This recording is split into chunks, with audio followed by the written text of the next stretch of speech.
Welcome to Everyone Loves Guitar, where we get to sit down and talk with interesting professional guitar players and related music industry experts.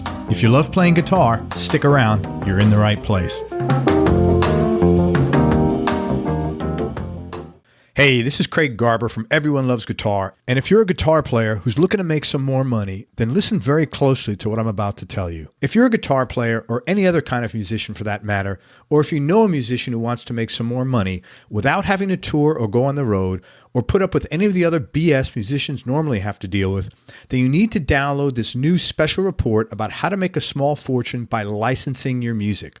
And by licensing music, I mean getting your music inserted into movies, television shows, and commercials.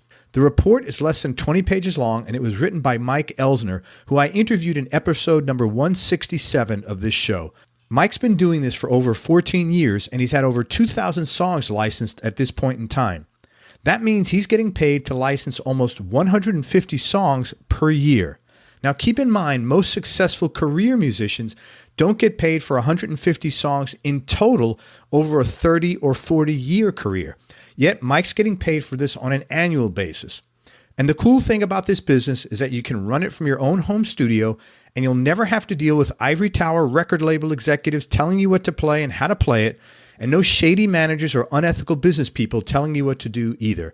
So download Mike's free ebook on the 4-step plan to licensing success right now. Just go to everyonelovesguitar.com/Mike. That's everyonelovesguitar.com/Mike, M-I-K-E. Let me know how you like the book. And now let's get on with the show. Hey everybody, this is Craig Garber with Everyone Loves Guitar, and I'm with Mike Lent. Mike's a session musician in LA, and he's toured and recorded with loads of artists, including Barry Manilow, Jeffrey Osborne, Marie Osmond, Ricky Martin, Ronnie Laws, Patty Austin, Al Jardine from the Beach Boys, Steve Miller, Babyface, Donna Summer, David Foster, Carney and Wendy Wilson, and Grover Washington Jr., just to name a few. As a session musician in LA, his credits include Grace Under Fire, WKRP in Cincinnati, I always say that weird, Ally McBeal, and Walker, Texas Ranger. He's composed music for shows like ABC's General Hospital and Port Charles, NBC's California Dreams, and Sweating Bullets for CBS. In addition, Mike's played guitar for national tours of Broadway shows like Mamma Mia, Rent, Ada. Did I pronounce that right? Aida. I knew I didn't. Thank you. Chicago, 42nd Street, and The Lion King. And Mike's been performing with Barry Manilow since 1997, which is a really long time.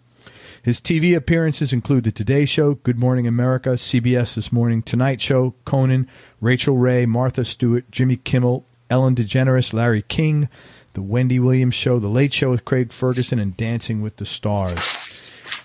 Mike's origins in music were he started studying piano at age 7, started playing guitar at age 10, and at 15 he started working as a professional guitarist, performing in clubs and concerts through his high school years in Pacific Grove, California. Upon graduation, he attended Berklee College of Music in Boston. Mike, I really appreciate your time. Thank you so much for coming on the show. Thank you, Craig. My pleasure. Hey, you grew up in Pacific Grove, California, and I was curious, when you finished high school, you moved across the country to go to Berklee. And there's a lot of music schools between Pacific Grove and Boston. I was curious what prompted you to do that, make a move like that. It's a pretty big commitment. It was, but I think at that point, that was in the 70s, 1977 is when I graduated from high school. And there were just a few places that if you were really serious about jazz and pursuing a professional career in music, it was Berklee, maybe University of Miami, and North Texas State, and also Cal State Northridge had a really good jazz program at that point. So it was a kind of a small handful of places that were really right for me.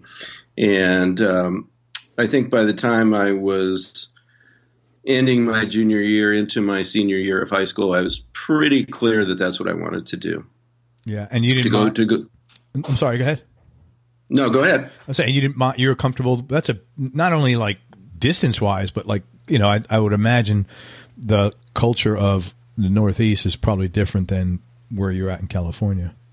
Well, it is, but actually I landed in Pacific Grove, California after having lived in Southern California and in the East Coast. My father was from Massachusetts, so not far from Boston. Okay. And so I did and he was actually back there at that time too. He lives on the East Coast. He's in New Hampshire and lives in Maine. I lived there until right before high school. Then I moved out here. So I did have my father out there. I was close to him.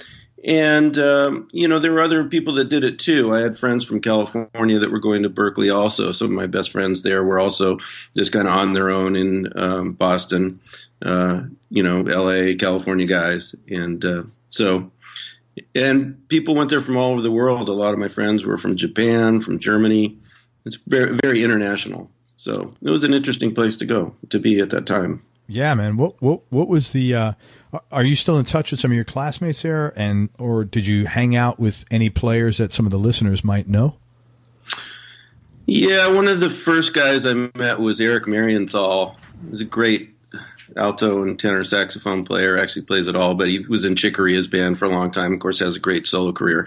Eric, I went back there. I remember in the dorms in Berkeley, they're actually upstairs from some of the classrooms, and way in the basement they had these rooms where they're called session rooms. They're basically rehearsal rooms. But they would always say, "Oh, I'm doing a session." But doing a session didn't mean you're going to do a recording session. It meant you're going to go play jazz with some guys down there. So I was wandering around the halls, probably my first night, and you kind of come up to the window and you can look in and you can hear these guys playing. And I heard this one group of guys playing, and I went, wow, these Boston guys are really good. And, of course, one of them was Hendrik Marienthal, who was from L.A. He was starting the same time I was, and it just happened that he's one of the best players anywhere, and certainly a world-class player to this day. But Eric was one of the first guys I met. I still see him occasionally. We do things here and there. There was at that point a vibes player named Hendrik Merkins, who I've had kept in touch with, who is pretty well known in New York, does a lot of Brazilian music, and also plays chromatic harmonica, and he's someone I've kept in touch with, and a few guys. Oh, and let's see, who else? I'll think of some other players. There are a few guys that I keep in touch with. So that's cool. So you developed a nice network of friends there, basically. I do. Oh, I know who I was thinking of. Tom Gimbel, who is in Foreigner.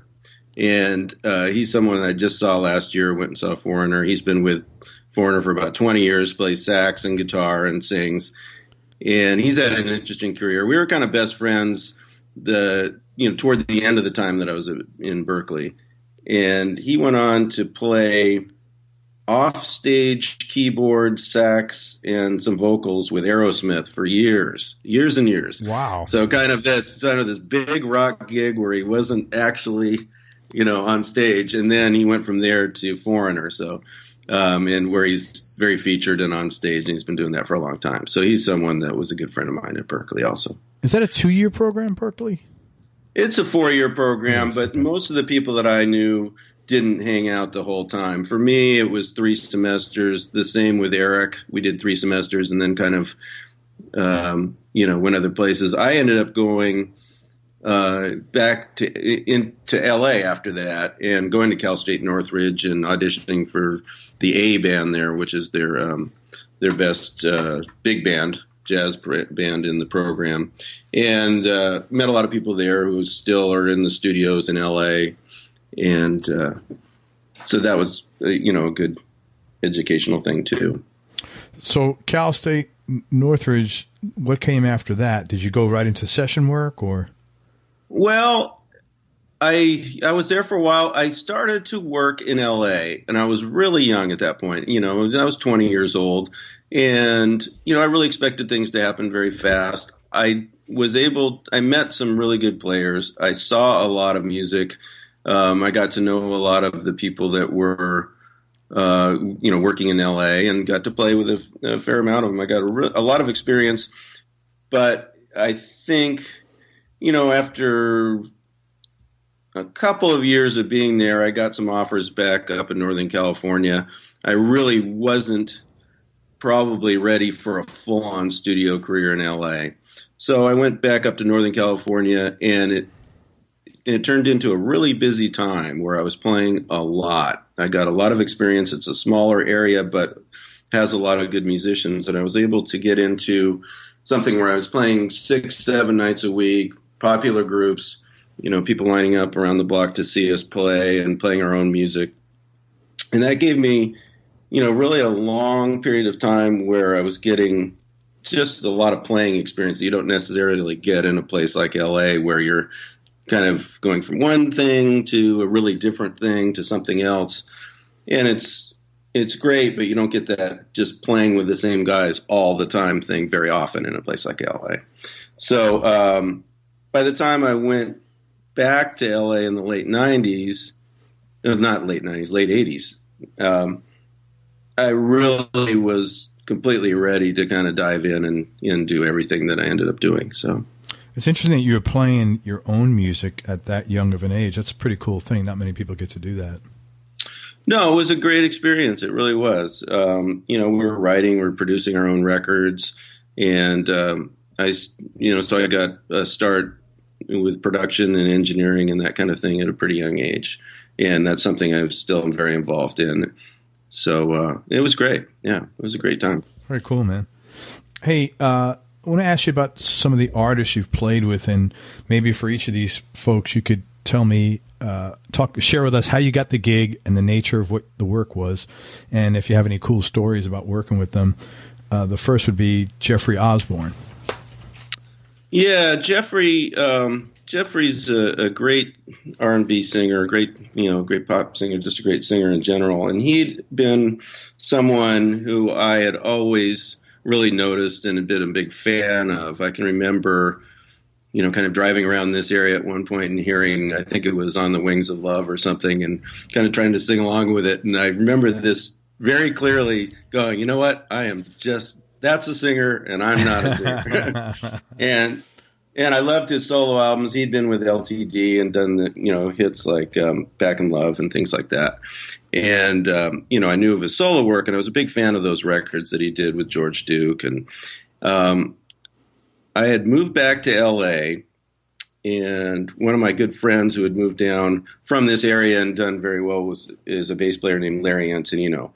And his wife. Wait a minute. Is he playing with Pablo Cruz? He is. Holy shit. Oh, my God. Small world. This is so nutty.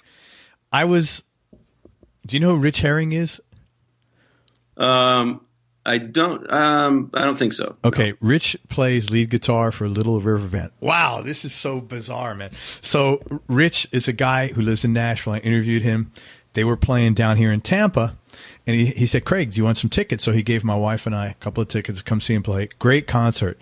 Pablo Cruz opens up, and I'm like, wow, that bass player, to me, I mean, the band sounded great, but musically, he was the highlight.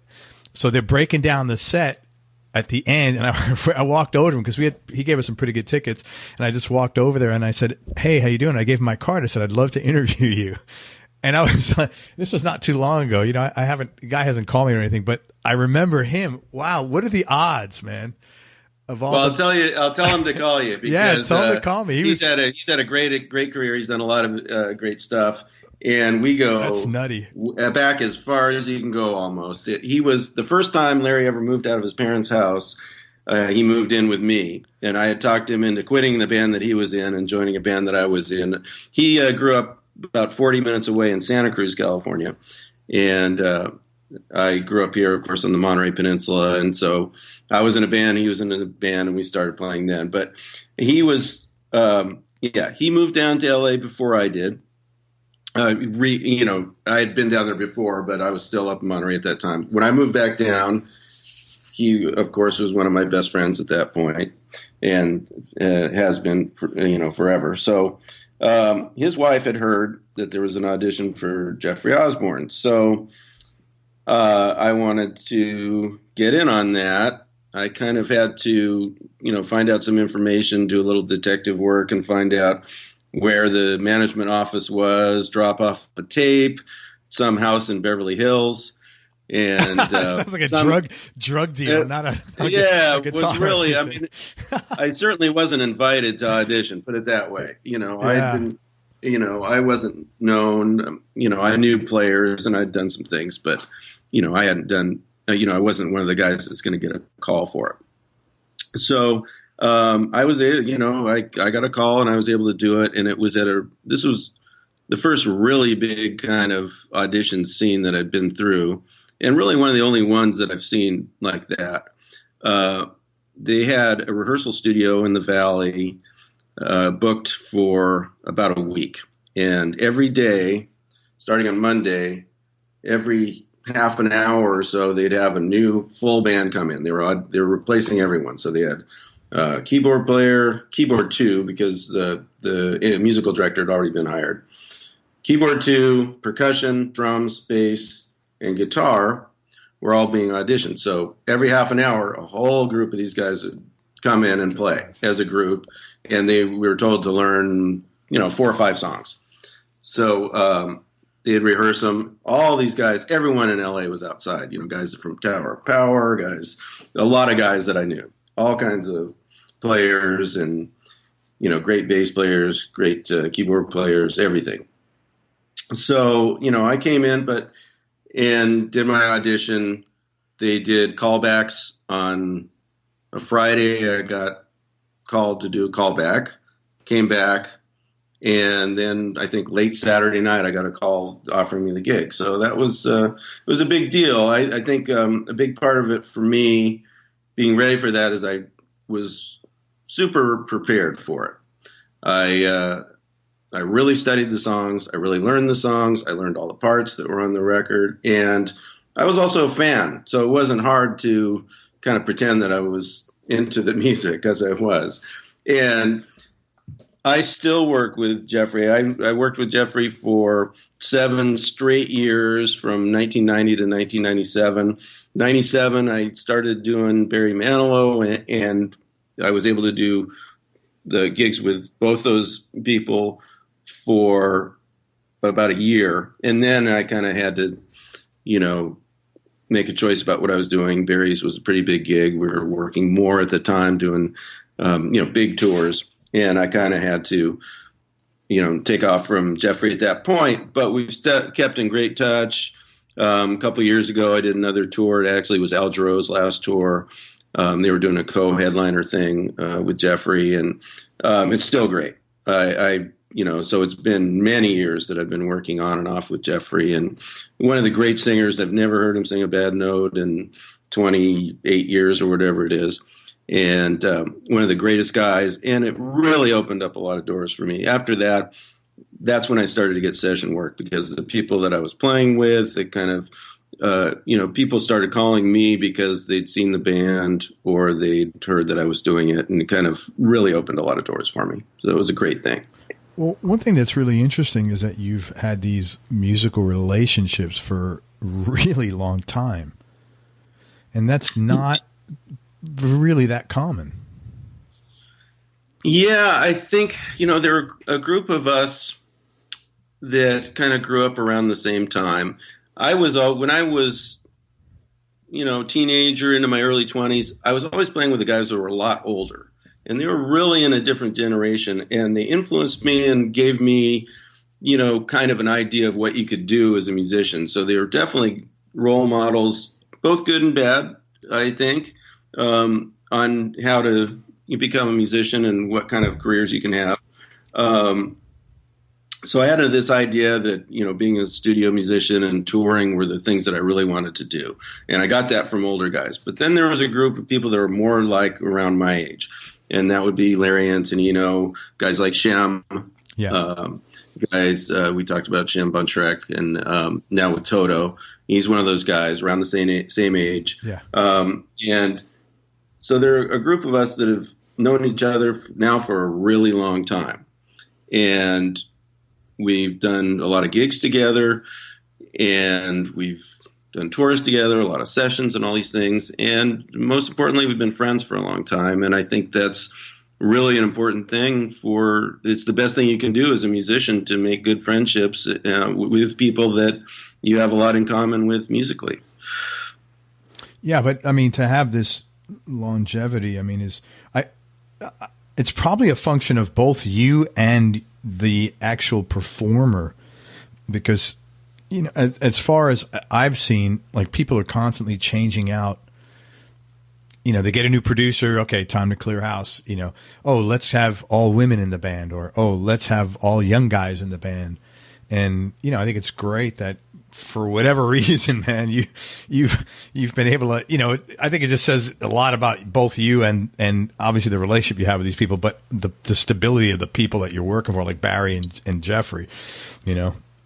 Well, that has been a fortunate thing, and I think that that's becoming more and more rare in the industry in general. I think if you come up with someone who's become a star in the last 4 or 5 years, you know, the chances of them having a 30 or 40-year career are not probably as good as they were when Jeffrey and Barry were coming up. So, oh yeah, it's like being in the NFL, man. It's like 3 or 4 years. It is. It's a short-term thing, and they don't get the support from the record company. There are a lot of things. There are a lot of factors. That being said, there's a lot to kind of holding on to a gig. I think there are a few of us in Barry's band that have been there a long time. There's one guy that's been there longer than I have. There's one guy that's been there almost as long as I have, and I'm kind of the second longest in tenure. And we, have this little ongoing thing where we call ourselves the survivors, because we've seen people come and go, but there are a few of us that have been there, and kind of when changes have been made, we've been able to kind of stay in there and be a part of Barry's long-term thing. So, and a lot goes into that. I think, it has to do with having good relationships with the artists, and that's, there's a certain art to that. I think there's a certain art to being close enough with the artist so that he's comfortable knowing that he can ask you for anything, that you're not going to be offended if he asks you to play something different than what you're playing, and, being able to give him what he needs night to night, always kind of showing up, always having the enthusiasm, things like that, and getting along well with the people you're working with, getting along well with the crew.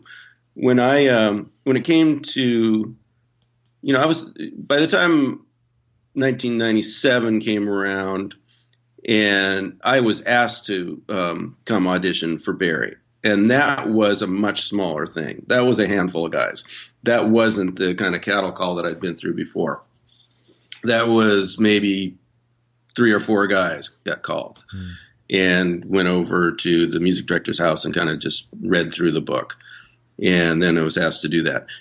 But I'd been recommended by some people, and some of the people that I've been recommended by were crew guys that I'd worked with on tours with Jeffrey and other people.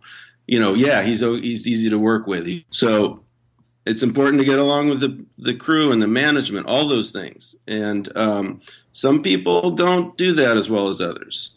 And they don't last on gigs for reasons that really don't necessarily have anything to do with how great they are as musicians. You know what I think is interesting? You said that you got recommended by the crew. I think, like, I've always been the kind of person, I've been fortunate that, I grew up in a blue-collar household, but I went to school and I became a CPA. And when I started my career, I was the kind of guy, like, I could talk to the CFO, and then I could talk to the guy that was cleaning his office at night, and I never looked at any of them differently. And I think that in the music business, obviously or clearly, is really important, because some people might have, thumbed their nose up to a crew member I don't know why, but I'm just saying, like, oh, well, he's, there are certain people that treat the people that are paying them one way and everybody else a different way. And there are certain people that just treat everybody the same. Right. That's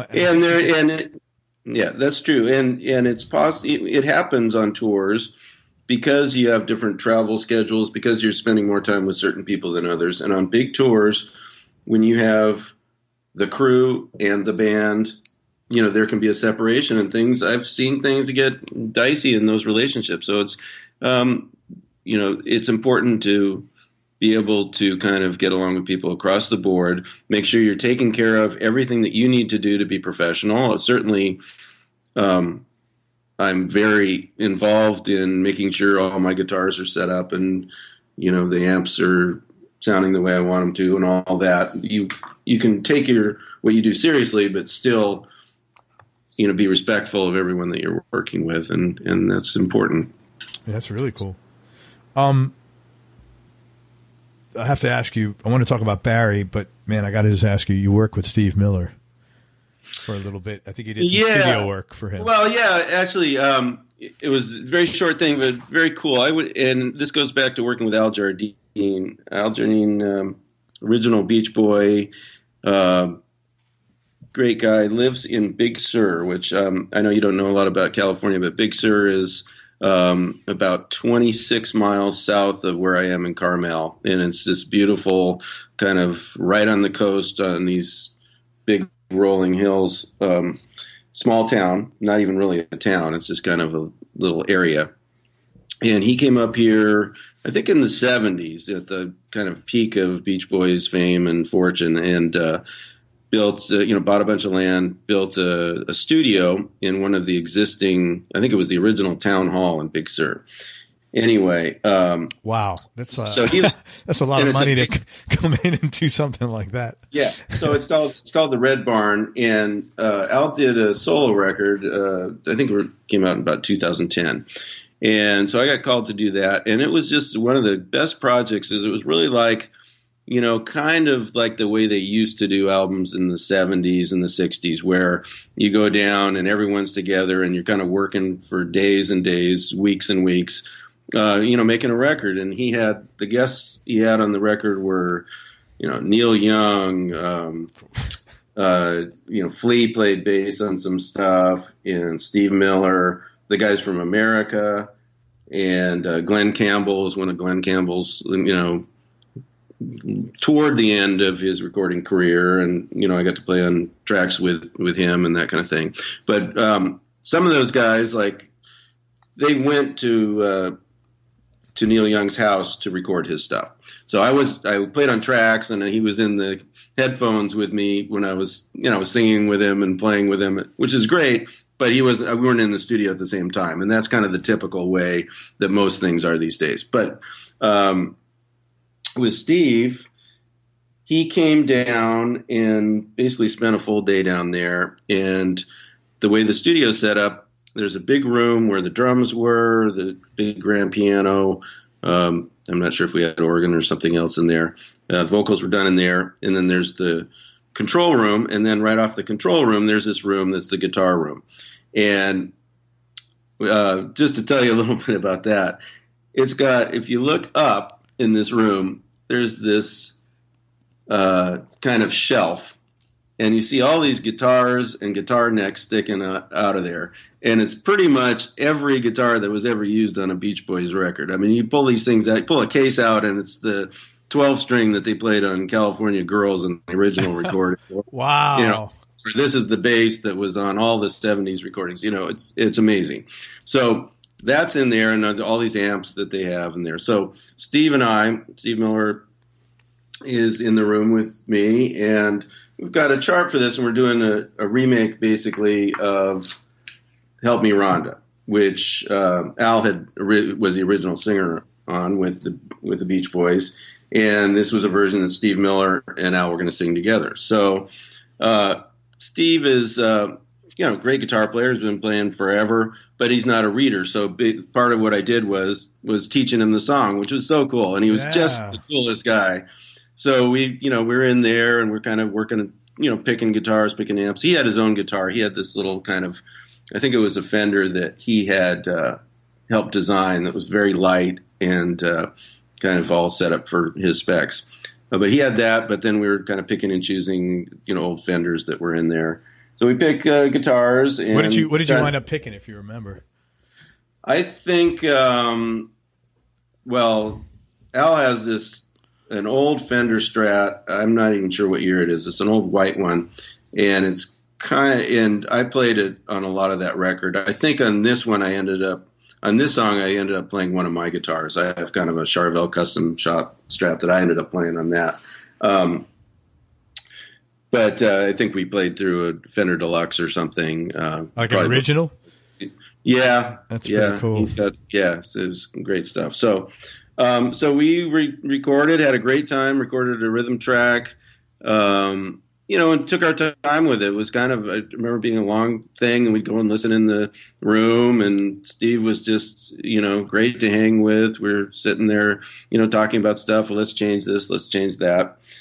And then I remember it came time for him to do his vocal, and Al said, okay, well, let's now we want to do your vocal. And Steve said, okay, I'll be ready in 17 minutes. And, not 16, and not 18. Like, and I was like, well, what do you mean we're ready for you now? And he goes, no, I don't sing, and I have a vocal exercises I do before I sing anything.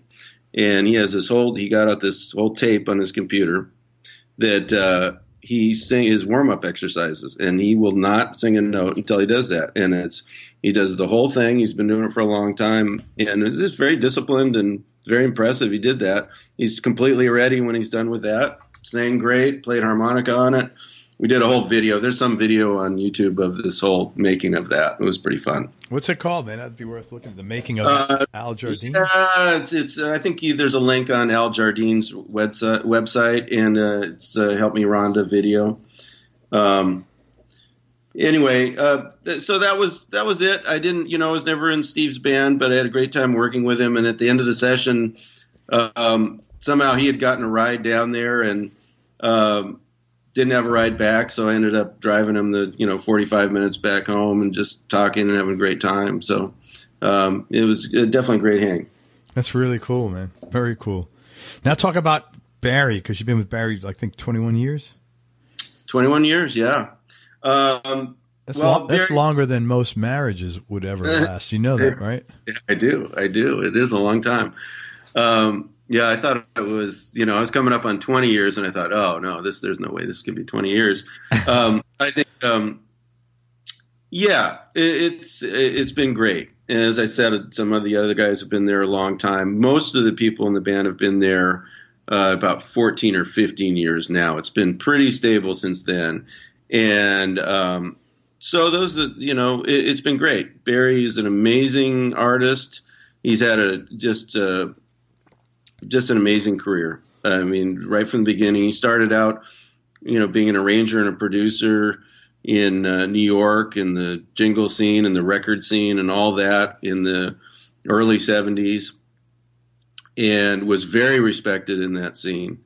A lot of people that I've run into in New York over the years go, oh, yeah, I remember Barry from when he was, just writing jingles and this and that, and used to work with him. And he was always a real musician, and he's always kept that, but his career took a turn. He kind of unexpectedly became a huge breakout star in the mid 70s, and he had been doing it quite a while before I came along, but I had known people that worked with him before. I'd known John Ferraro was his drummer for a long time.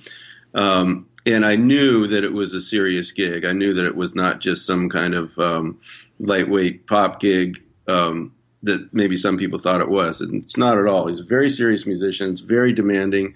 He's recorded every style of music that you can possibly imagine with all the best players. So when he did a jazz album, it had Mundell Lowe and all the great players on it. When he does pop records, he's got Tom Scott and all the top LA guys playing his records.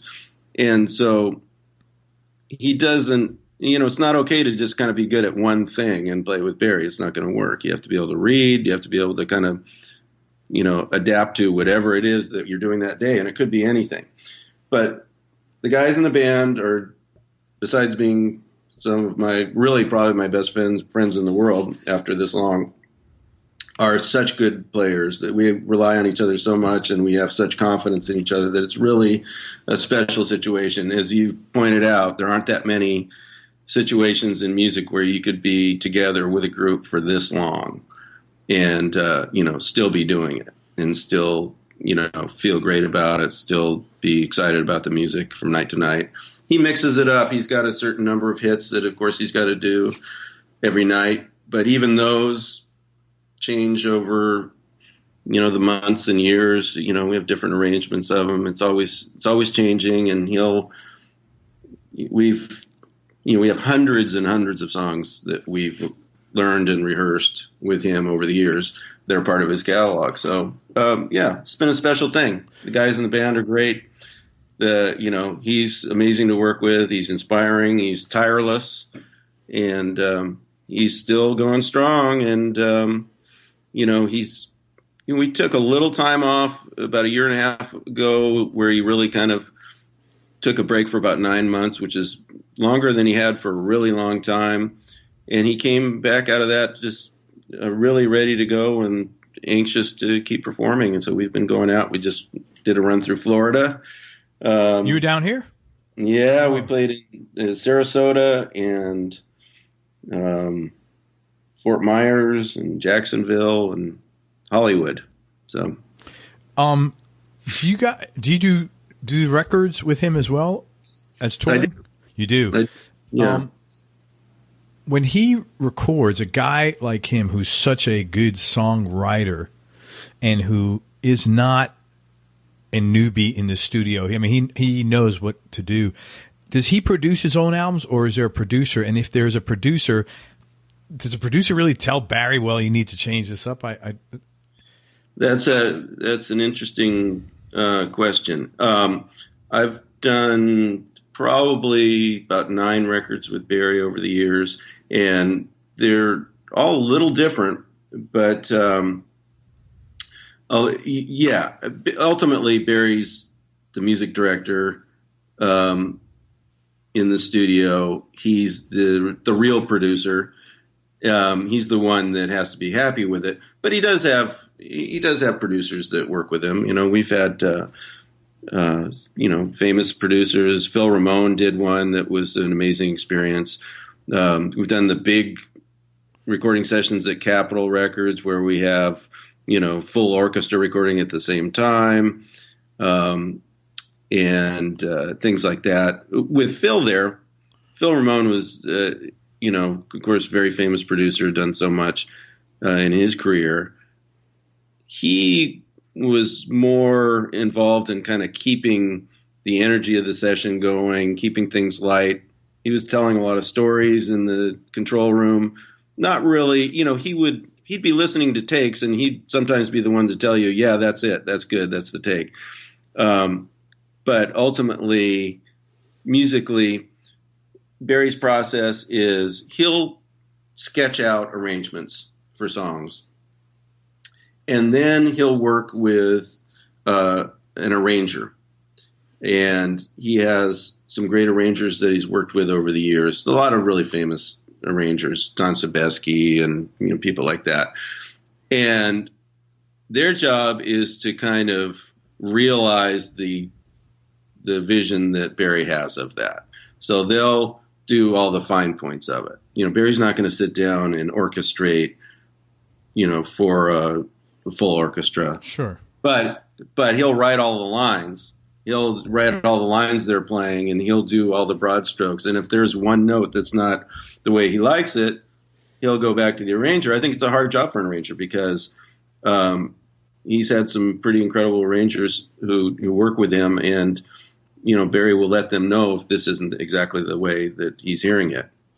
And it can get very dense. There are some pieces of music that are very involved, and Barry is very aware of one note being out of place in it. He's very aware of what's going on in his arrangements. Well, I got to believe, because I've interviewed a bunch of people who've worked with, for example, Bob Ezrin, and he did like The Wall. And I always wonder, like, is Ezrin telling Gilmore, Dave, that solo just, yeah. I don't know how that works. And I guess it's different for different people, but how, it's, a Gilmore is like a Barry kind of guy. He's freaking David Gilmour. He doesn't have to, I think he knows what notes go where. Right. And I always just wonder how that works in that situation. Assuming friendly, I'm sure it's always friendly. I mean, it's not, I'm not trying to like stir up adversarial. No, it is. But I think, that comes back to the old, thing about how it's no matter who you are, it's difficult to produce yourself. No matter how good a player you are, no matter how good a singer you are, it always helps to have kind of a trusted voice in the other room to say, yeah, that's it. To give, it's encouragement. Everyone needs encouragement. If you're performing, everyone needs to, have someone that can tell you if, I think you can do better. Let's do another one. Sure. And so I'm a producer too, and that's, you kind of learn when to, give a little guidance and when to just step back and let the artist do their thing and, know that they'll get it without you telling them what to do. So I think it's the same with Barry, working with working with big producers. Sometimes his records have evolved more out of pretty much him being there, building tracks in his studio at home and kind of filling in things later. So those are almost all his productions, where he may have a producer who kind of puts things together and, helps facilitate a lot of things. But, a lot of times, he's certainly a very capable producer. So. You've done a lot of work playing in major musicals off Broadway, and I was curious, how is performing on a big play or big musical different than, performing on stage with a band? It's very different. And it was something I sort of fell into. I've been playing with Barry for a few years, 2 or 3 years, and there's a percussionist named Mike Fow that played with us during that time, and he had family in the Bay Area up in San Francisco. It's about an hour and a half, 2 hours north of here where I am, and I was kind of going back and forth from San Francisco to LA during that time. So he said, "There's a musical coming up called Mamma Mia. It's all this ABBA music, and I think we can get on it." And the way we got into it is Barry had been going out and doing all these tours with a core band of 7 guys probably, and then picking up 9 horns in each city, in each region. So there's a contractor from Canada who basically had contacts with all the best musicians on every instrument in every city, in every region. So we go to New York, we have New York players to go Pennsylvania and in Massachusetts, wherever we are. They kind of travel around with us for a few days. So he when you also say wherever you are, you mean wherever the production is? Well, no, I'm going back to Barry's. Oh, just Barry's stuff. Okay, Barry's. Yeah, going to Barry's stuff. So the contractor that did those gigs also contracted a bunch of big musicals. So okay. My buddy Mike, the percussionist, has said, I think we can get in on this. So I said, okay, well, we'll try it. So Mamma Mia came around, and we did, we were hired for it. We just had to join that specific union and be in it for 6 months before it started, and that kind of qualified us. And we did it. So that was, and fortunately, my first experience in doing the Broadway stuff was a really good one. There was a guitar player named Doug Quinn, who was Guitar One, and he had come from New York. He'd been on Broadway. He'd probably done, I think he did 11 years of Les Mis or something on Broadway. He'd done the really long runs, but he was young, he was my age. And he had a great attitude about doing these shows. Even though we're in the pit doing 8 shows a week, he always went in saying, I know I can do a better show on my next one. He's always striving to do that. That's the attitude that really stuck with me, that if you're going to do something that has that much repetition, that you're doing 8 shows, you're in a pit, you're not in front of the audience, that it really becomes more about really, really refining your performance and coming in with the kind of energy that it needs to keep doing that. So there's a lot of super precision in doing Broadway shows that you might not get on a big stage. Even though, you try to, there's precision in every tour that you do, but after, performance of a Broadway show, you're going to get notes about the quarter note in bar 833 is, you're playing it just slightly long and slightly loud. Who do you get those notes from? The conductor. Wow. Conductor notes. And auditor, a band auditor. Yeah, no, it's very specific. Wow. And so, Mamma Mia was a lot of fun. I did that. That was when the guys from ABBA were first putting that together, Benny and Bjorn. They came up there and worked with us, and, we got to know those guys, and we had access to all the original tracks that they put these records together with. And, I'd never been a big fan of ABBA before that, but if you listen to how the records are put together, they're pretty intricate productions. So all the parts have to fit together really well. So that was an interesting experience. I did 3 months of that in San Francisco, and then I did 3 months of that in LA. So that was a good long run that kind of fit into maybe between tours with Barry. Then I'd go out and work with Barry again. So that was probably 6 or 7 days a week, wasn't it? It's 6 days a week, 8 shows a week. So you have doubles 2 days a week. Yeah, it's a big. It's a lot of shows. Yeah, and there was one other time, and so I did several of these. I did, Chicago, which was doing banjo and mandolin mainly. Aida was Elton John's musical, more of a rock show. And then Lion King. And Lion King was probably the most challenging of all of them. That's just really, really challenging music, and a lot of doubles. One of the doubles for the guitar chair is kalimba, actually, and that was some of the hardest stuff playing. What do you mean a lot of doubles? I'm sorry.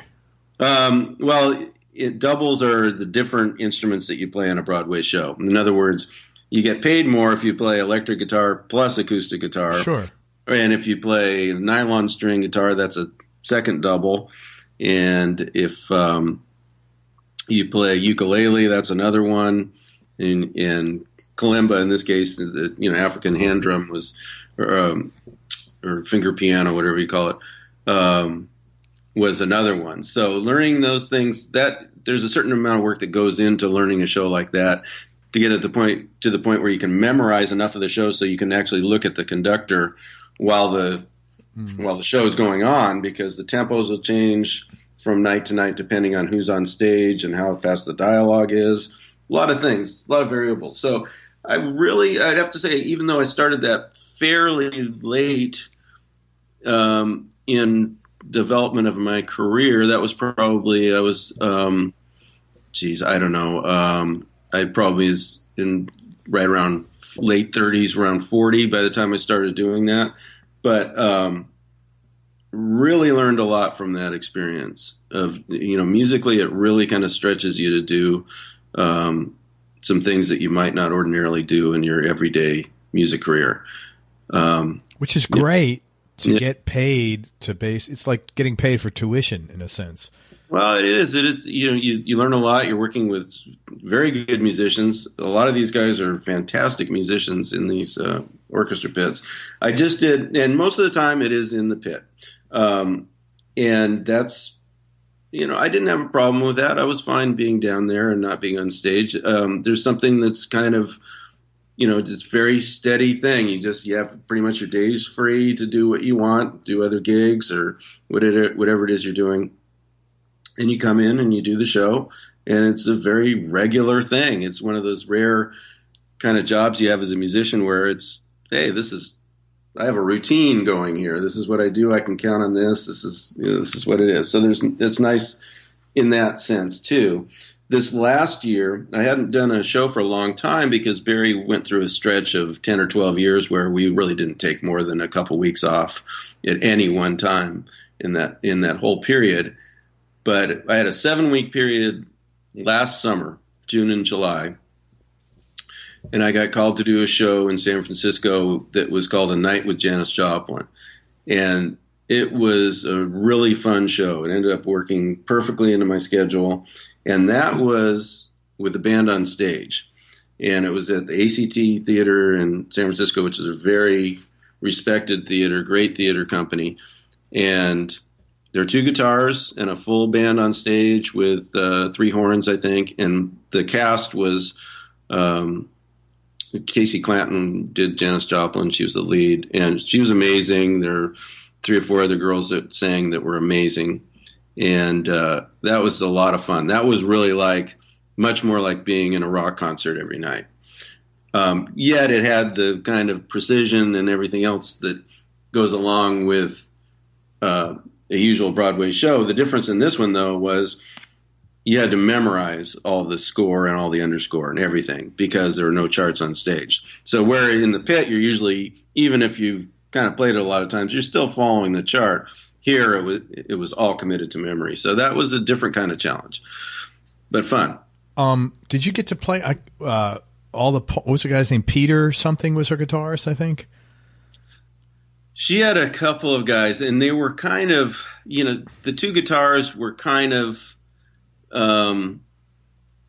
the parts were spread out more between the 2 guitars rather than you're this guy and you're the other guy. Mm-hmm. So I listened to all the originals. I listened to all the TV shows that I could listen to, all the old Dick Cavett appearances. Yeah. Right.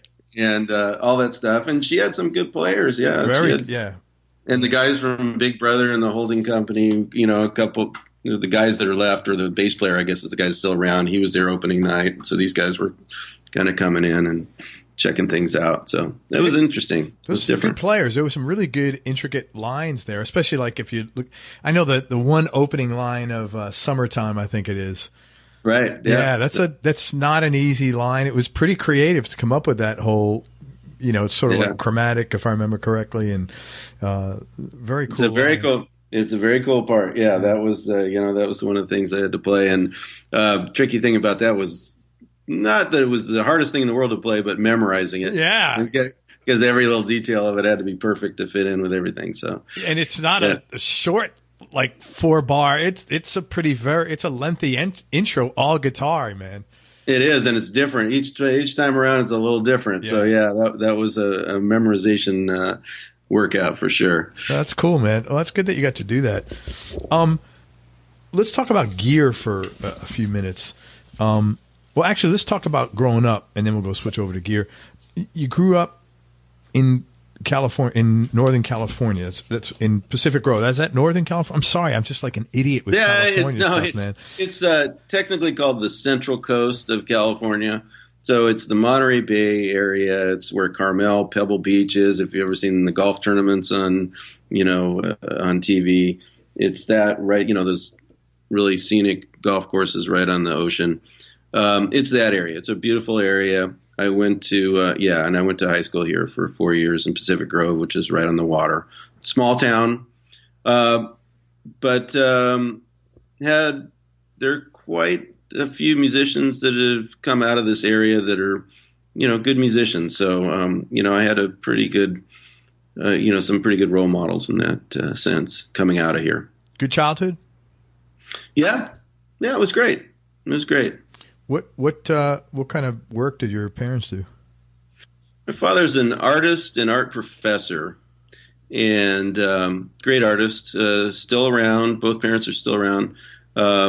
He ended up he taught at UCSB in Santa Barbara when I was very little, until I was about 10 years old. We would stay there, but he would also take sabbaticals and go back to the East Coast, and so we lived in Maine for 3 years, and we went to Europe and I lived in England for part of 4th grade and 6th grade. So he would go and teach there. So he had a very interesting career.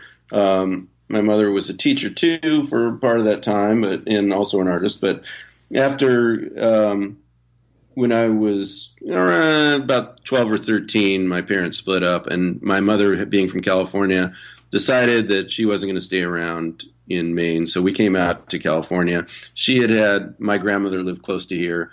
We had family in this area, and she had actually lived in Pacific Grove before. So we ended up landing here, and it was kind of just, it was a new start. But it turned out to be a pretty great place to be. And, so, it was difficult at the time for sure, but pretty cool place to end up if that's going to happen. Yeah, for sure. Yeah.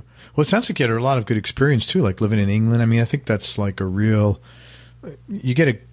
don't know. I grew up in New York City, and one of the things I loved about it is I met people from all over the world, and I really enjoyed that because I think I have a better, I don't know, appreciation of that. You know, accents don't scare me, for example. I mean, right. You know, I just think it's good to live with different people and different cultures. It kind of turns you on to new stuff.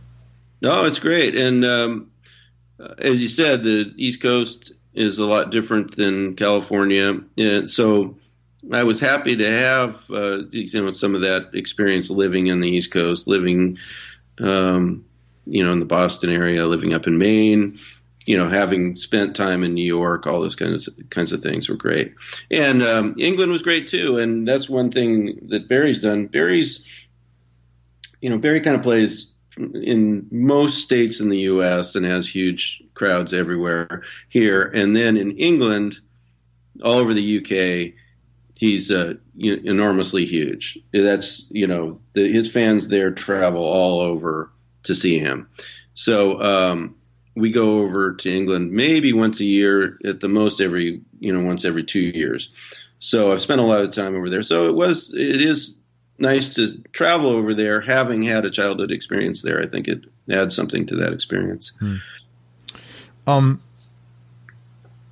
If you've been at this a while, and I was curious if you had to go back and give young Mike advice, let's say Mike in your 20s or 30s, what advice would you have given yourself? And maybe it would have been different advice at different stages. What would that advice have been?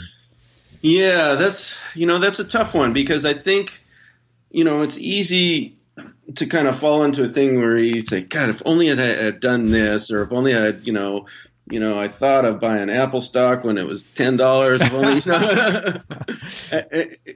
anything like that. If you thought of all the things you could have done. Of course, there are things that you think you could have done differently that would have made a difference.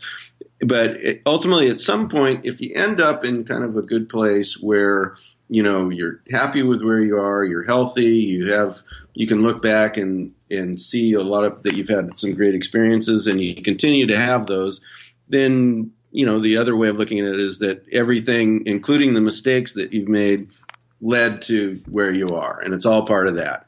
And I don't think there's any way that you can go through a career and have everything work out just perfectly. I think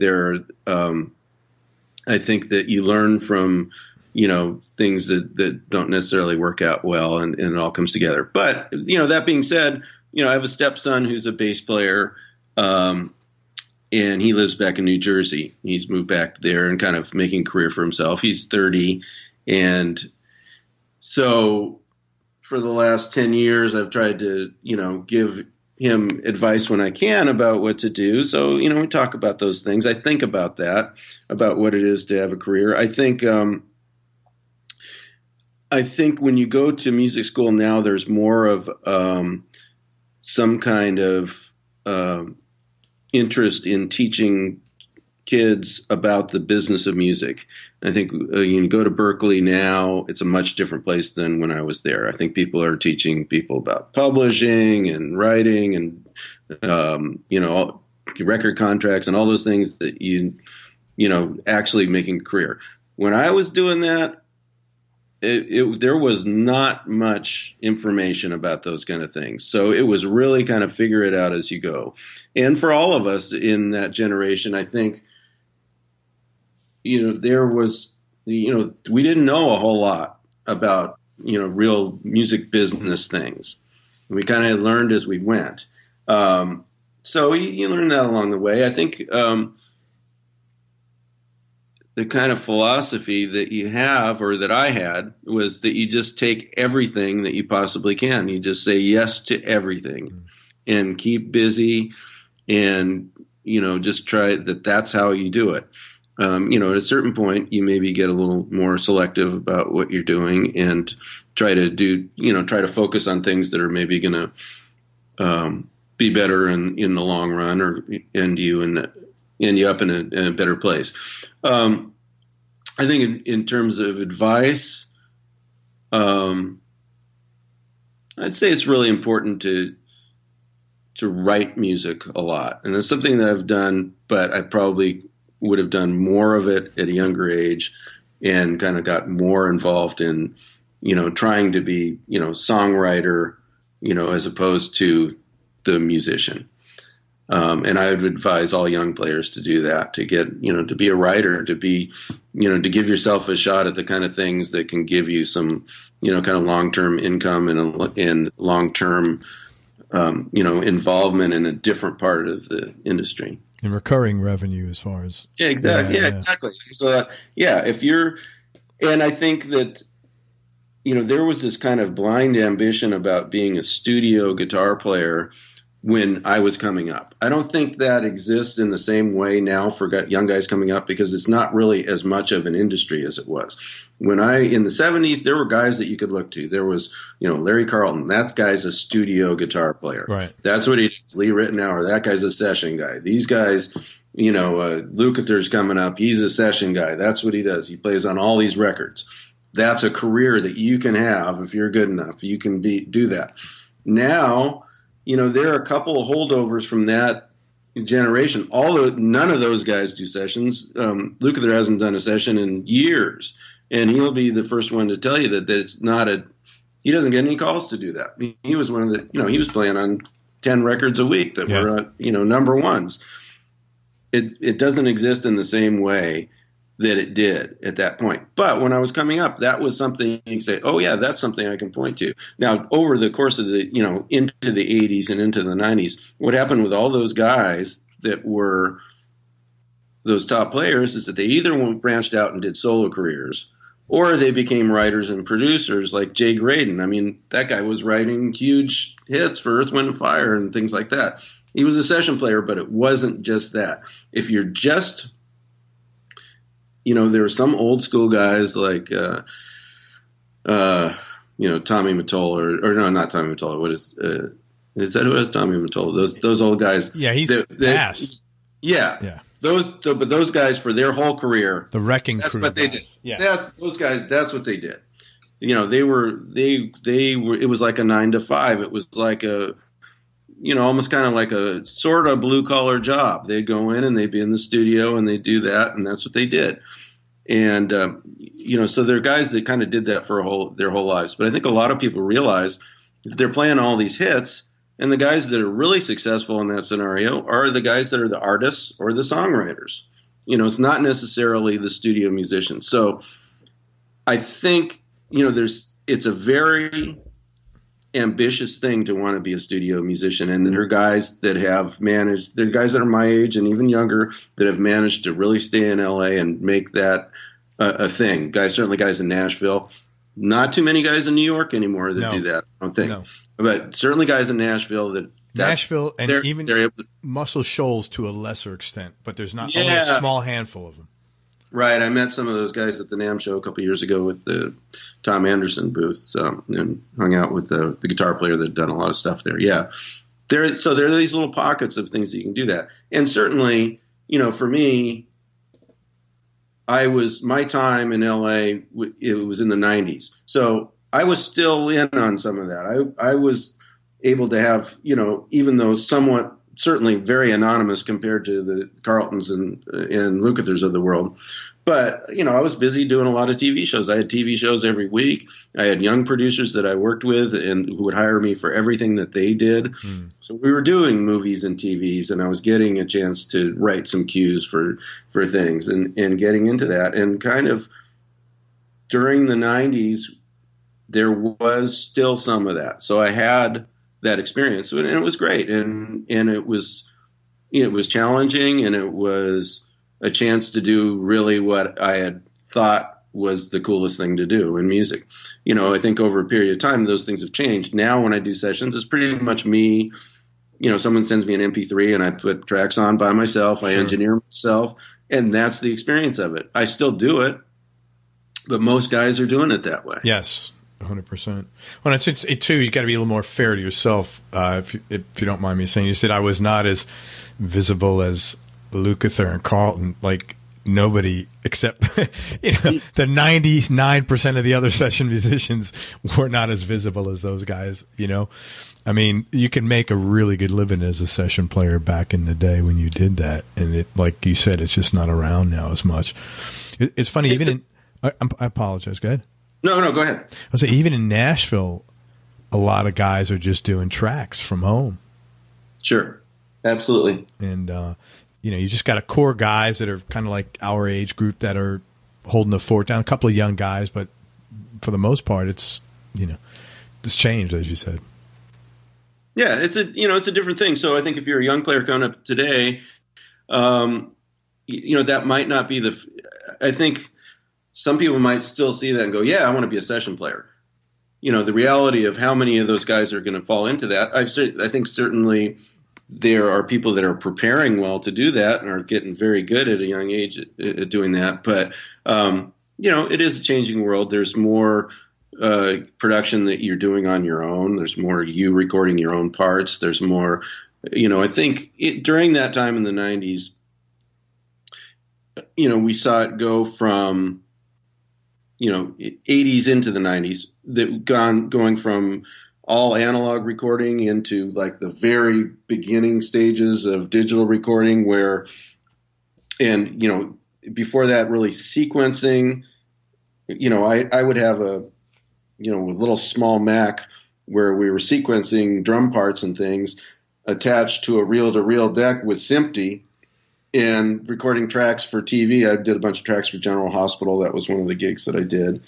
And that's how we were doing it back at that time. And that kind of slowly, started to turn into actual digital recording. But that whole process now, clearly anyone growing up in the last, starting their career in the last 10 or 15 years, it's an all digital world. They're all, that's very much a set platform. So being accomplished at computer work, I think is absolutely something you have to look at. You have to be good at. Absolutely, man. Let's talk about gear for a little bit. I can't imagine how many guitars you have after all these years of. Do you have any idea how many you have? Ballpark? It's I don't have hundreds of guitars. I have a lot, but it's a couple dozen more than a couple hundred. I tend to play guitars that work for me and not, I don't have the, million road cases full of exactly the same kind of guitar. But I have, my main guitar is a Tom Anderson Strat drop top. I have been working with Tom for, since the mid-'90s. He's an amazing guitar builder, great guy. His guitars are just fantastic, and he's always taken fantastic care of me and hooks me up with whatever I need on that guitar, and I've used it with Barry since the beginning, really since I started with Barry. So that guitar is just I have a Fender Strat in kind of as a backup for that. But the Anderson is just something, that I can count on to just be perfectly in tune, always sounds good, always does kind of versatile enough to get me through all the electric stuff that I need for the most part, unless I need a real, hollow body or something sound. But anyway, so that's, so I work with, that's kind of a main guitar that I use. Is there steel frets on that? Yeah, I'm not sure of the exact, alloy that he put on last time, but they're great. Yeah, they're really so smooth, man. Yeah, he did a really nice job. He refretted it a couple years ago, so that's great. So on the road, I have that. I have a Godin nylon that I use here and there. I also endorse Taylor guitars, and so I have some really nice Taylor acoustics that are on the road. Tim Godwin at Taylor has always been very cool with helping me out on the road or TV shows and stuff that I need. So and I use that. They don't make it anymore, but there's a Taylor Neve preamp that really works well for acoustic guitar. So the acoustic guitar sound is actually a pretty big part of that gig too. For Barry's gig. For Barry's gig, yeah. So that's kind of those instruments are on the road all the time. I don't really have those at home. But I have Strats and Tellys and things at home, and I have 63 335 that I used to use a lot. I used that all, kind of in the 80s and, probably most of the 80s. I really played that as my main guitar. And it's a great guitar. It still is. I don't play it as much. I don't take it out on gigs as much. It's kind of, just one of those things I don't want it to get knocked off the stand. But or lifted, man. It's a beautiful guitar though, and it plays great. And I record with it and still play it. Occasionally if I do a solo gig or something with my band, I'll break it out and use it. What kind of pickups in there? Is it the original stock pickups? They're not the originals, but they were changed in the 60s. So they're still 60s Gibson pickups. They're just not the original PAFs, I think. So they must sound wonderful though, man. Yeah, they were. I had them redone and by the guys at Valley Arts in LA back, a long time ago, back in the 80s, early 80s. When they had, when they were the guys that did everything, did all Larry's guitars and all that. So, it's a great guitar, great sounding guitar. Any cool stories behind how you got that one? Well, I had a friend. I was in high school. I had a friend who I think just graduated from high school, was also is a really talented guitar player, a guy named Marco Savo, lived up in the Pacific Northwest. Now he's up there, and he is kind of become really great. I don't know what you call it. It's almost like kind of swing. There's this kind of, not Western swing, but kind of like a blues swing guitar player. Anyways, he's amazing at it. It's not really something that I'm good at, but he's great at it. And anyway, he had this guitar and he was going to sell it, and I bought it for $375. I remember that. And oh my God! For the 63 335. 63 335, and wow. And it's been, and so the only story I have about that is that probably about 83 or something. I was, I came home from a gig and I had it, and my girlfriend at the time had too much to drink, so I carried her into the house. I get a phone call at 4 a.m. from my mother saying, "Mike, do you know where your guitar is?" And I said, "I don't know. I brought it in." And she said, "Well, someone just called me, and you left your guitar in the street, and the guy across the street picked it up, and he's got it there." So wow. I walked across the street. The guy hands me my 335 back. And I'd set it down to carry my girlfriend in, and was very lucky to get it back. So I'm pretty careful with it now. You must have had some good karma that you previously put out there, man. Yeah, and the only reason that I had my name on it, and my mother happened to be the only Lent in the phone book, so he looked up her name in the phone book. It wasn't even a. I didn't have my phone number on there. Holy crap! He took the time to look it up and call her, and she called me, and that's how I got it back. So, well, hold on a second. Anyway, for you millennials, a phone book is something that exactly. And I didn't have a cell phone then either. It's something that you used to get delivered. That's right. Well, that's you had a cool. To be home to get a phone call. Yeah, man. How wild is that? Desert Island Discs, in no particular order, and knowing that this can change tomorrow, what would be the first 3 CDs that I can't even say CDs anymore? What do I call them? Yeah, the first 3. I know it's kind of the age of picking single songs out of many different albums and making your own album out of that. It's the format is definitely changed. That's a good question. I think that changes. I think there's certain things that I gravitate toward. Picking 3 is difficult because I think that there are different things that I would listen to at different times. But, some of my favorite records to listen to are Pat Metheny's records. Mm-hmm. I think they're just beautifully recorded and engineered. Something like Secret Story or We Live Here, one of those. Those are great albums that I listen to a lot. I think that, I listen to them a lot just because I find the music is kind of uplifting. It's not depressing. It's not overly, just technical. It's just, it's just great produced and engineered and played music. So I like that. Probably something by James Taylor, maybe the Gorilla album from a long time ago. I'm a big James Taylor fan. Big fan of his guitar playing, actually, too. And so something there. And maybe, if I'm staying with, my love of jazz guitar, probably Smoking at the Half Note by Wes Montgomery. That's something that I still dip into. I'm actually transcribing one of the solos that I never got to now, and it's still fun. It's still amazing. That's cool, man. What's something, Mike, that you've learned about yourself on this long journey you've been on? Well,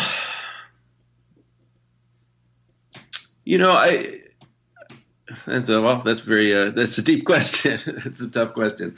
I think that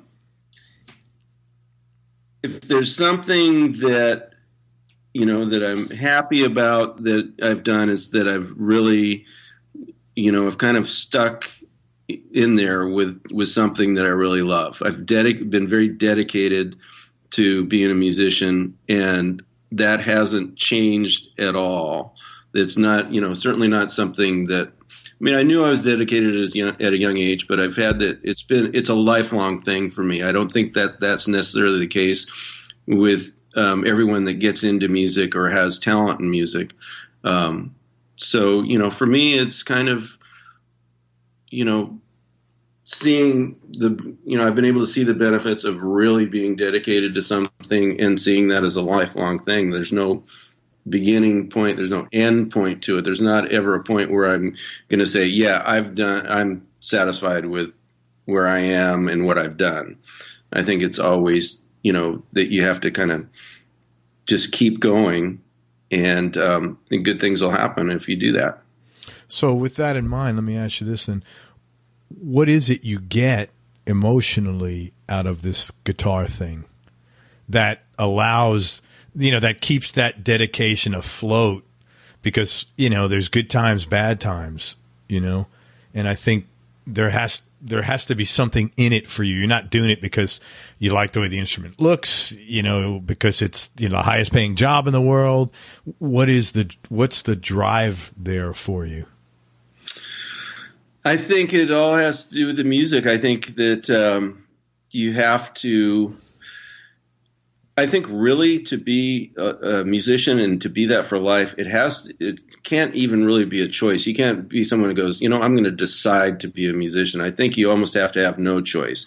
And the people that I know that are still doing it, and that are the people that I look up to, and the people that are my peers, are the people who there's no question about what they're going to do with their life. This is it. They're in it for the long haul.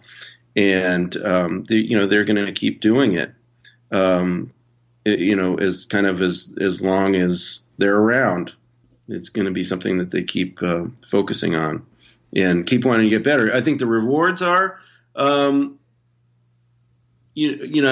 think that they're,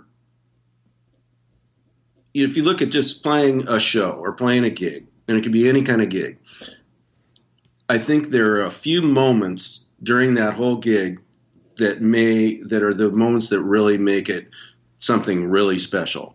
I think most of the time it's the process of doing it is essentially enjoyable, that you can be feeling like you're playing well, but they're very, if you're improvising, if you're, playing solos, if you're playing good rhythm parts, there are a few moments that could last, 15 seconds where things really gel and something really special happens.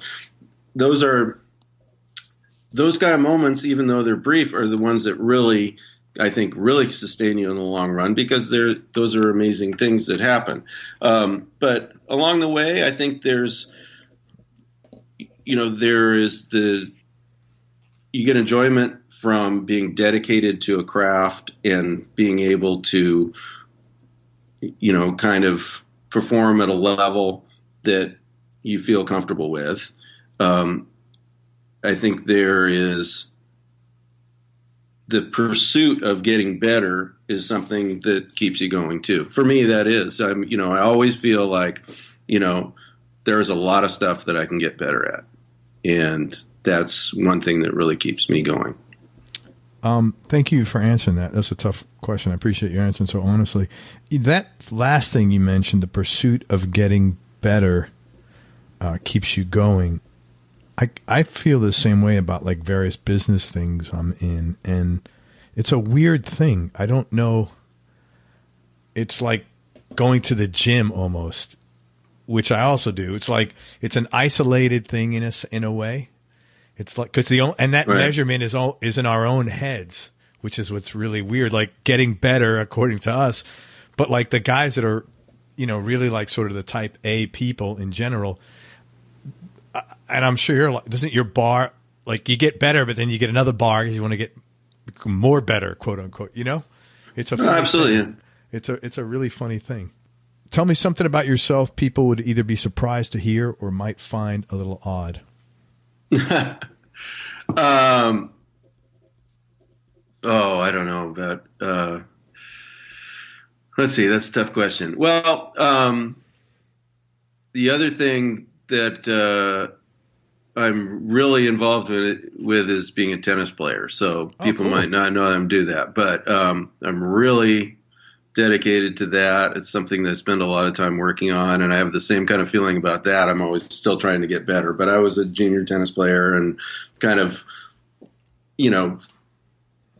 dropped out of it a bit while I was really, really heavily pursuing the career. But, for the last 10 or 15 years, I've been back into it and very serious about that. So people might not know that, but it's something that is way up there in importance to me. Cool. And something that I think is a really good balance between, the musician kind of lifestyle and the travel and all that. And it really helps balance that out and kind of keep healthy mind and body.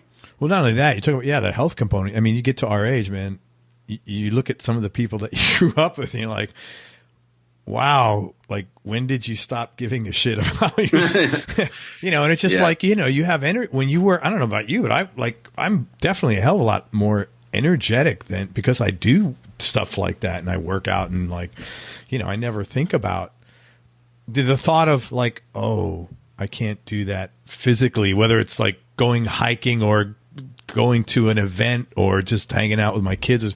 That never enters my mind, and I'd feel horrible if it did. Yeah. No, it's really important. And I think you can stay feeling fantastic and keep feeling better in your life if you have something like that you're dedicated to also. Yeah, totally. So for me it is. I feel better than or as good or better than I ever have. So yeah, I agree with you on I that. don't feel declining, which is nice because as you said, we see people that aren't in the best shape. So it's it's important. Yeah, it's tragic, man. Well, yeah. Anyway, do you have any non-musical superpowers? Superpowers? Well, I don't know. I don't know that I have any superpowers at all. So, I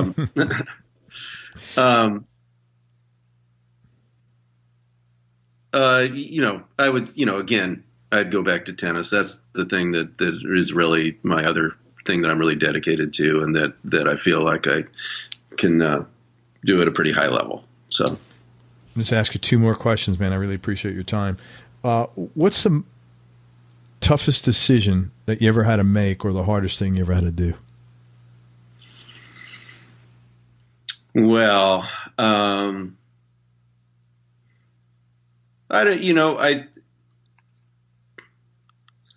that's a tough question. There are a lot of things. Certainly if you've ever been through a divorce, I think that's probably as difficult as it gets. And I had to make that decision several years ago, and there's nothing harder than that, especially when you're the one who's kind of forcing that decision. So, which I was. So that certainly that's it. It's not easy, and it's life changing, and I've been fortunate to come out of it, and I'm married to a wonderful woman. My wife Debbie is absolutely fantastic, and we are super happy, and it's a great thing. But sometimes getting to that point can be very difficult. Yeah, I have been through divorce, and it is tough because it's like even getting married. There's no manual for it. Raising kids, there's no manual for it. But unwinding any of those things, it's not a natural process. It's a very, very unnatural process. So I have been there for sure. No, and you have to be able to take away that there were positive things that came out of it, and and look at good things, but also you have to deal with some pretty difficult stuff. So it's hard for sure, man. And the last question, Mike, what's been the biggest change in your personality over the last 10 years, and how much of this has been deliberate and how much is just a part of aging? Well, the last 10 years has been really the time that I've been with my wife Debbie, and she's probably, without question, is much more outgoing than I am. So I think that's been kind of opened me up a lot, personality wise, and I think in general I'm quite a bit more social with it than I tend to be on my own, and so I think they're not drastic changes. I think I'm still essentially the same, but I think I'm probably a lot more open to, kind of, being out there in the world and being happy with her. So good for you, man. Well, I'll tell you what, if you are the slightest bit uncomfortable, I would have never known. And these questions are difficult, some of them. So I appreciate it. I would have never known that. So keep whatever you're doing is working, or you're a great bullshitter, one of the two. Hey man, I want to talk about a couple of things you have going on right now. I know you're doing some production work. Where can people listen to some of that? I know you have Al Jardine's single, and you have another artist that you produced an album. Want to talk about that for a little bit? Yeah, Al, we worked on, actually my wife Debbie wrote a Christmas song, and we've been talking with Al about doing a Christmas album for a few years, and so we came up with some ideas, and it hasn't turned into an album yet, but we did release a single right before Christmas this last year, and we're really going to push it much more this year and get a real proper release out of it. It's called Sunshine to Snowflakes, and Sunshine to Snowflakes? Sunshine to Snowflakes. It's on iTunes and all those other outlets, Amazon, etc. as a download, and again, it's a Christmas song, so it's not going to come up as being relevant for a little while yet this year, but we're going to push that a lot. It was a blast to do that, and Al sounds great. Had a lot of great players on it. A lot of the guys from the Manilow band. We were sending tracks all over New York, LA, all over Vegas. That guy's playing on it all over. And his son sings a background. His son, who's also been out on the road with Brian Wilson, and for the last few years, they've been doing that together. Al and Brian have been touring, doing the Pet Sounds concerts, which is an amazing band. And they opened up. I saw, this was the weirdest concert. Jeff Beck. Oh, Jeff was doing gigs with him. Yeah, opened up. I was with my son there. I was like, this is a weird combination. I know. Al told me, he goes, "Oh yeah, do you know this guy Jeff Beck?" And I'm like, "I know this guy Jeff Beck." A little, I've heard of him. Yeah, he goes, "Yeah, he's quite a guitar player, isn't he?" Yeah, just a bit. So we have that. Then I'm in the process of finishing up producing a record for an artist named Linda Arceo, who's a singer-songwriter from the Central Coast here of California, and got a lot of great players on that, and it's been a lot of fun. Also, she's a guitar player. She played a lot of acoustic guitar on it. I played a lot of acoustic guitar. I play some electric.